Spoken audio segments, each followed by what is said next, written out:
Danny, how does Arendt characterise the political realm as she thinks it ought to be? Well, her language is quite confusing because when she talks about politics, anyone who listens to news radio and Australian Parliament would have absolutely no idea what she's talking about.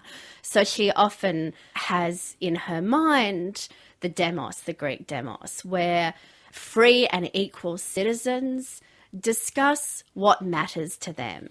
So politics is the realm in which we exchange our ideas, and together in this context of what she calls plurality, we come up with ideas about what we think, about what we want to do.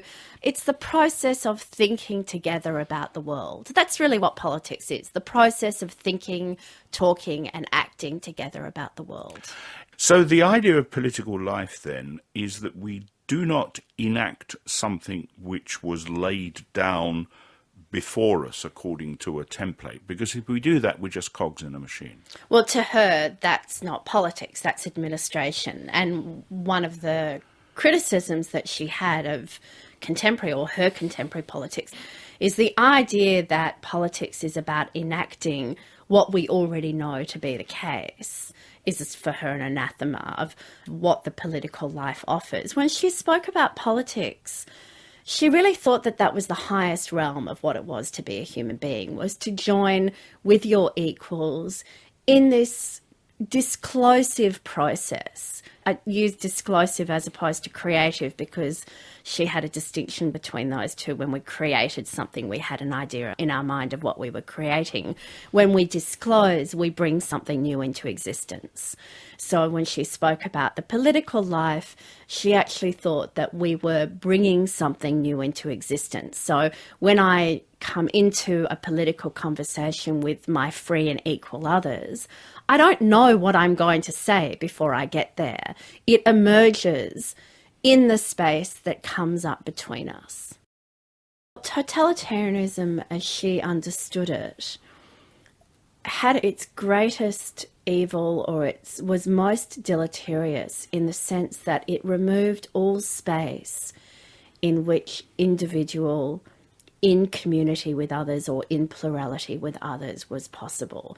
So because there was a blueprint of the correct form of life, both in Nazism and in Stalinism, any person who came into existence simply had to be coordinated, as she liked to say, with this movement forward into the inevitable perfection of humanity.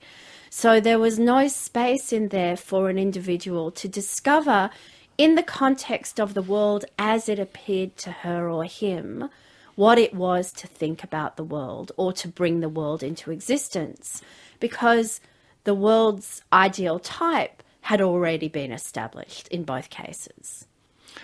Perhaps we should look at how she stands in relation to other political thinkers. Let's take the 17th century English philosopher Thomas Hobbes, who basically held that our sovereignty, our personal sovereignty, depended more or less on getting other people out of the way, on not being dependent upon other people's will. How does her thought stand in relation to his? Well, it's a wonderful contrast concept, because that notion of freedom, for Hobbes, literally, freedom in politics is an extension of freedom to be able to move, to be able to push obstacles, including other people, out of our way. For Arendt, it couldn't have been more different. We only get to be free in relation to other free people or to free others. So the notion that there is an individual who gets to be autonomous by virtue of expressing some pre-existing will, that's not freedom to her.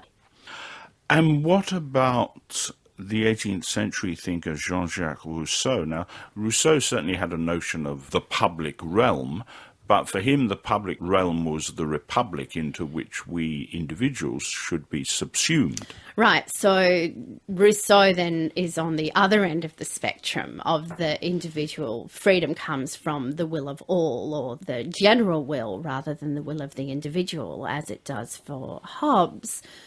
But there is a important qualitative difference between the mass, as Arendt would have read Rousseau, or the will of all, and the plurality in which individuals still exist. They don't exist as the individuals that they would have been out of the context of others, but they have to remain as individuals. If the individual is simply subsumed in a new entity, which is the all or the republic, then freedom is similarly lost.